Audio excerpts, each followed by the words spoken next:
ఊర్లకు ఎమ్మెల్యే గారు వస్తే ఎవరికేం తిప్పలున్నాయో కాగితాల మీద రాసి దరఖాస్తులు పెడతారు. అందరిని నవ్వుకుంటా వలకరించి కాగితాలు తీసుకొని తప్పకుండా వేస్తా అని మాటిచ్చిపోతాడు. ఆటేంక రోజులు నెలలు ఏండ్లు గడుస్తాయి గాని పనులైతే కావు. తిరిగి తిరిగి ఓటర్ల చెప్పులు అరుగుతాయి తప్పితే పైసా ఫాయిదా ఉండదు. మళ్ళా ఓట్ల నాడొచ్చి ఈ తాపకు గెలిపిరి పక్క వేస్తా అని ఉద్దర డైలాగులు దంచుతారు. కానీ అందరు అట్లనే ఉండరుల్లో. మాటిచ్చిండ్రంటే తగ్గేదేలే గీ సారు లెక్క.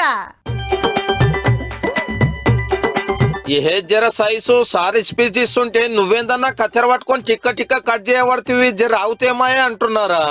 అట్లని ఎమ్మెల్యే గారికి కటింగ్ చేస్తున్నది షాపులనో ఇంట్లోనో కాదుల్లో బాజాట్లా. సార్ పేరు రామ్ కాదం, మహారాష్ట్రలో బీజేపీ ఎమ్మెల్యే. ఈ ఏరియాకు మస్తు నీళ్ళ తిప్పలు ఉండే. ఒక పారి సార్ వస్తే గట్టిగానే అడిగిరట, నిన్ను గెలిపిస్తే ఇన్ని నీళ్లు కూడా దాపవా అని. అగో గప్పుడు శపథం పట్టిండట, మీకు నీళ్ళ సౌలత్ చేసేదాకా నెత్తికి ఒరిగించుకోను కత్తెర పెట్టనా అని. ఇక నెత్తికి సమర్ పెడితే గిట్ల జుంపాల జుట్ట అయ్యింది. సర్కారులతోటి మాట్లాడంగా ఈ నడమనే పైసలు సాంచనై పన్నులు సురువయ్యి నీళ్లు వస్తున్నాయట. అగో గందుకే ఏడ మాట ఇచ్చిండో ఆడికే వచ్చి అందరు ముంగట కటింగ్ చేపించుకుంటున్నాడు. ఇచ్చిన మాట నిలబెట్టుకున్నా నా చెప్తాను తీరిందని. ఇట్లా 4 ఏళ్ల తర్వాత ఎమ్మెల్యే గారు సౌరం చేపించుకొని ఒక సంబరం కాదు ఇంత గొట్టు నిర్ణయం తీసుకున్నందుకు రామ్ సార్ ను తారీఫ్ చేయవలసిందే మరి.